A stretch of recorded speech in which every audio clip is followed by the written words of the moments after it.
You know that feeling when someone shows up for you just when you need it most? That's what Uber is all about. Not just a ride or dinner at your door. It's how Uber helps you show up for the moments that matter. Because showing up can turn a tough day around or make a good one even better.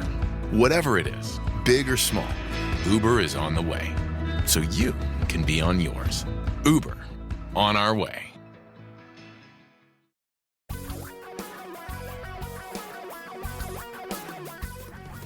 Reality radio for a really great future. We're talking real money. Boy, it doesn't take any time at all to get through a week, does it? Gee whiz, it seems like I just recorded the past Q&A episode. Because actually, I just did a couple of days ago. I'm recording this one a little early because I need to get it done and into the compliance people and up on the web so that you can listen to it while I'm laying in a hospital bed somewhere recovering from a surgical procedure. I'm getting an ablation done on my heart because I inherited a rhythm problem. I don't have, no, I have too much rhythm. That's my problem. So I'm getting that done. And so that's my Friday. That's how my Friday is going. This way I can pre-publish the podcast. I won't have the email sent to you until later, but I can have the podcast ready so that you guys on Friday, even though I'm not here, you can listen. So it's Q&A day. Thanks for all of your great questions. We have a lot now. We got low for a while, but now they've perked right back up. We got a couple of weeks worth. And all of those questions came in at talkingrealmoney.com on the Contact Us form. You can also type questions in there, and we'll read them on other podcasts. Or Saturdays, you can call us at 855-935-TALK, 855-935-TALK, starting at 3 p.m. Eastern Time, noon Pacific. And this coming Saturday, because I'm going to be recovering, it will be on the 3rd of May. So if you're listening to this podcast after the 3rd of May, then it doesn't matter anymore. Tom will be doing the Saturday show alone. And he will need your company, so give him a call, 855-935-8255. Now we need to get to the questions, though, because we've got several very good ones, starting with this one. Hey, Don. This is Michael from Cleveland.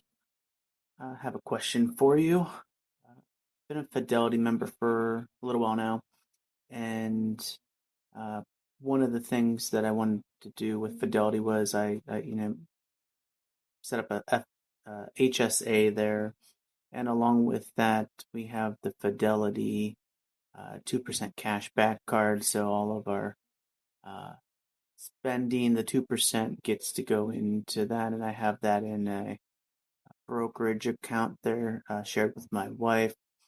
And I was looking at some of the trade confirmations for a recent purchase, and it's for the one of their zero funds, FNILX. And I had the extra cash from our credit card post into the account, and I'm like, oh, okay, I'm gonna throw it as I've done before into the FNILX. And I'm looking at this trade statement, and in the description and disclosures, it states that the Fidelity Zero Large Cap Index Fund, we have acted as agent, $50 charge for foreign ordinary stock orders included. So, what gets me is it was for essentially $40 of interest from our credit card that we received. I make this trade. Am I essentially taking $10 away from my brokerage account with this? So I'm concerned. I didn't get any notification when completing this transaction for that. Maybe I just didn't read far enough down into the fine print, but just looking to get a better understanding of this so that I don't continue to make this mistake if that's the case. Thanks for your time. Sounds to me as if that is just a very ordinary boilerplate disclosure. It doesn't apply in this case. The key is they said ordinary stock order. What they're talking about is if you place an order to buy a foreign stock on a foreign exchange, then they're going to charge a $50 fee on top of whatever else they're going to charge for doing business on a foreign exchange, because this $50 fee doesn't apply. One, it doesn't apply to something that isn't ordinary stock, and two, it doesn't apply. I read the disclosure elsewhere. It does not apply to ADRs, American Depository Receipts, because that's where a company puts the stock in the United States and creates a U.S. traded stock. So it's still traded like a regular U.S. stock. It's only if you're buying a stock on a foreign exchange. So in this case, it doesn't apply to you, and you are not doing a darn thing wrong. Let's do another question. Hey, Tom and Don. This is Andrew. All right, here it goes. 59, 3 years to retirement. Didn't kill it, but we'll have 2 pensions, $6,000. 1 SSI at 62, $2,000. Emergency fund, $25,000. No major debt. 5 years left on my house after retirement. Retirement savings of $500,000. Roughly. Still roughly 70-30 to two funds for life strategy. Funds are SWIFX and AVUV. All Roth. Ending at a 60-40 split. That's what I want to have my portfolio out when I retire. Understand risk. I do understand the risk. Need roughly $2,000 from my retirement money. Is that possible? And should I wait for SSI? I mean, do you think I should wait? Those are my 2 questions. I'd really like your opinion. Thank you, sir. See how good the quality can be on I'm sure that was on his phone because he was outside. The quality's so good on these new phones. Holy cow, particularly when you record on the internet as opposed to just a phone call, which compresses everything down. Anyway, your question. You are ragged edging it. You really are. You're right at the ragged edge. Yeah, you could probably do the $2,000 with a flexible withdrawal strategy where you take 5% of the value every year and then you adjust your spending so you can get close. You'll be over some years, under others a little bit. I would find a way to delay retirement for maybe 3 or 4 years, at least total retirement, so that you can get that Social Security way up. At least get to full retirement age. Because if you don't get to full retirement age, you're like just giving them money. You're giving them 8% every year, giving other people in Social Security, because you're not at a way above your comfort level. You're right at it. That's the biggest. Well, plus, it makes sense just to wait if you can. It might make sense even if you take just a little, maybe you go to a 6% withdrawal rate for the first 3 or 4 or 5 years, and cut some costs or pick up some extra income doing something on the side so that you can wait. If you can afford to wait. But yeah, you're really, really close. Working a couple of more years could make a ton of difference, though, particularly if you keep saving a little bit. And get that savings account up, that Roth. And I'm not opposed to 60-40. You said you know risk. You understand it. You're not going to panic. You're not going to do something dumb. 60-40 is a perfectly acceptable allocation for somebody who knows their heart. They know they won't panic. So, yeah, I'd wait on Social Security, and you're close. And thanks. And boy, those bells were very clear, weren't they? Send your questions in at talkingrealmoney.com or call us on Saturdays at 855-935-TALK, Saturday afternoon starting at 3 p.m. Let's take this next question. Hey, Tom and Don, this is Jeff from Wisconsin. Just was curious your thoughts on the new Wealthfront S&P 500 direct indexing portfolios. Looks like it requires a $20,000 minimum balance. with a 0.09% management fee. Would love to hear your thoughts on it. Thanks. The fees are great. The minimum, okay, that's lovely, I guess. However, really, I mean, you don't want to have the bulk of your portfolio in the S&P 500. Or you don't want to have a huge, it'll end up being a small position, I guess is what I'm trying to say, with a smaller portfolio. And really the biggest benefits of direct indexing accrue to those with multi-million-dollar accounts. Tens of millions, not hundreds of thousands. It becomes gimmicky at hundreds of thousands because the tax savings are so small. They're negligible. They're almost non-existent, really, when you're down to those levels, six-figure levels, even low seven-figure levels. They're not very large because if you just own ETFs, for example, the funds can have all kinds of capital gains, but you're only going to get taxed in a taxable account. And by the way, they don't make any sense in a tax-free account, in a Roth or a regular IRA or 401k. But you're only going to get taxed on the income distributed in most ETFs that are equity ETFs. So it's not like there's a big gain being accrued. And the other problem I have with direct indexing, and if you look, it's right there on Wealthfront's website, you can pick your index. You can say, oh, I want the S&P 500, but I don't want these companies. Well, what? That makes you a stock picker. And then you're going to start playing like you know more than the market, which you don't, and you can't, and you never will. Long term. You might get lucky once in a while, but you're not going to get it regularly. Again, I see value in direct indexing, but I don't see it for anybody with portfolios, certainly for portfolios under $1 million. Over the course of years, what little you gain in taxes will probably be offset by the slightly, even in this case, very low fees. Not excited. Gimmick. It's a gimmick to get people to come to Wealthfront, in my opinion. Let's see. We've got more. Yeah. Here's another question that came in through talkingrealmoney.com on the Contact Us form, and somebody hit that little mic button and recorded it, just like this. Hello, Don. Two questions about retirement when I turn 65.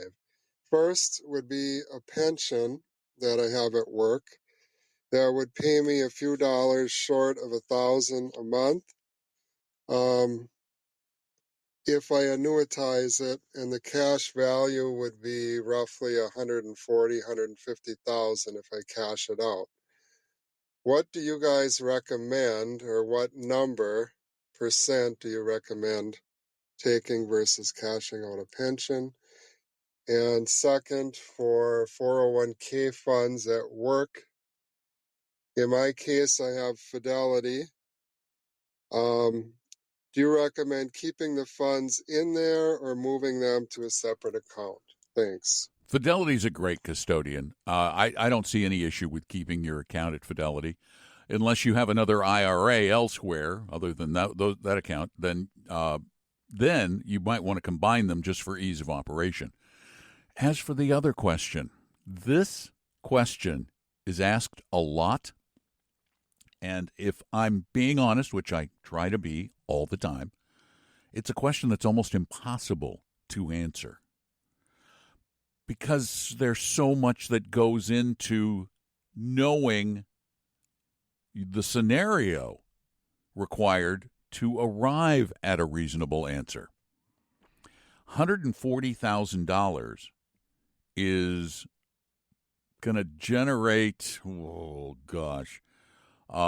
best case scenario, probably about less than $600 a month, probably about $500 to $600 a month without taking ridiculous risk.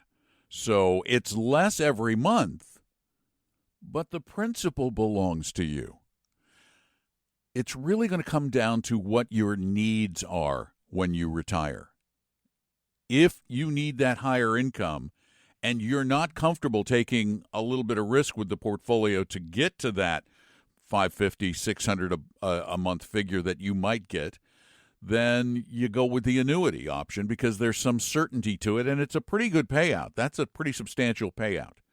But remember, when you do that, the money is gone forever.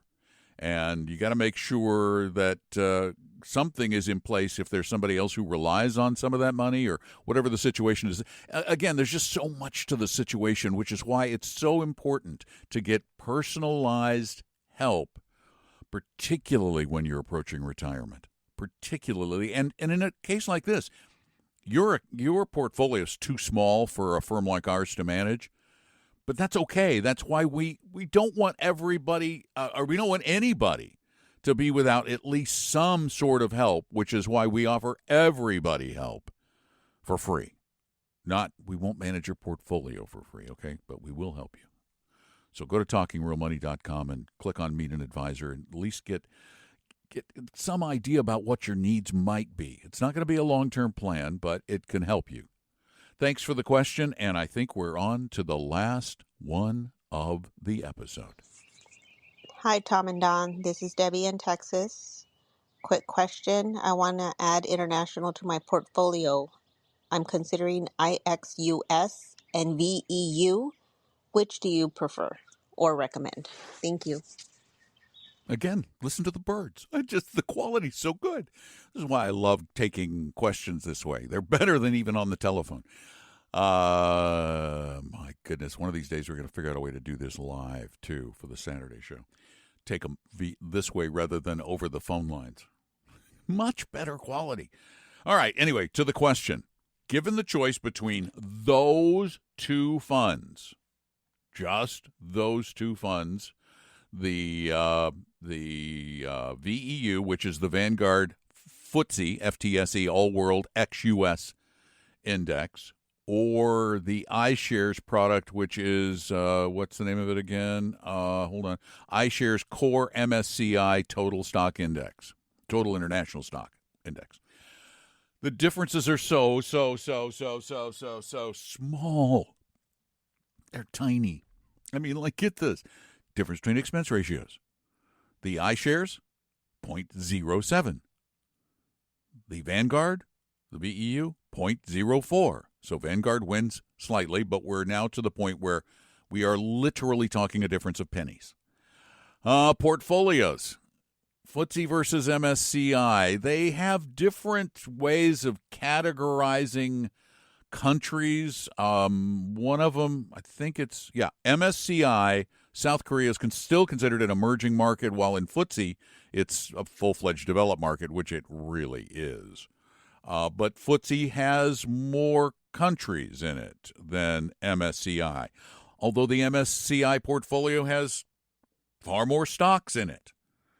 3,800 in the VEU versus IXUS at 4,200. So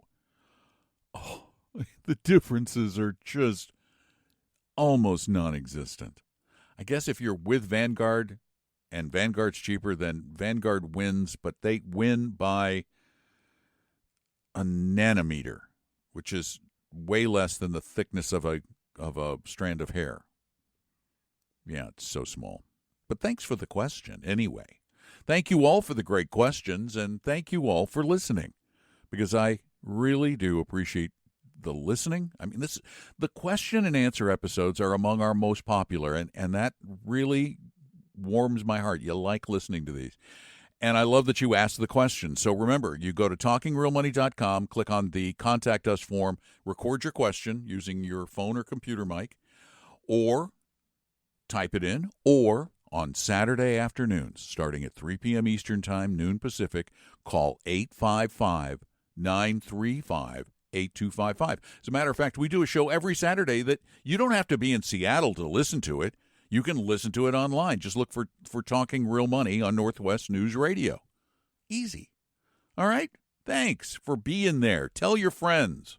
And remember, you can also get some free help out of us, out of our good folks at Apella Wealth, by just going to talkingrealmoney.com and clicking on Meet an Advisor, and you won't get any sales pitch or anything.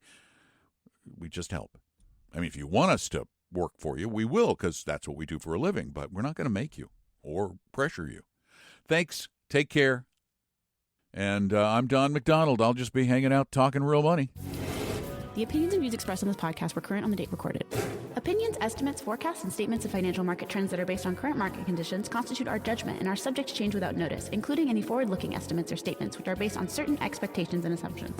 Although information and opinions given have been obtained from or based on sources believed to be reliable, no warranty or representation is made as to their correctness, completeness, or accuracy.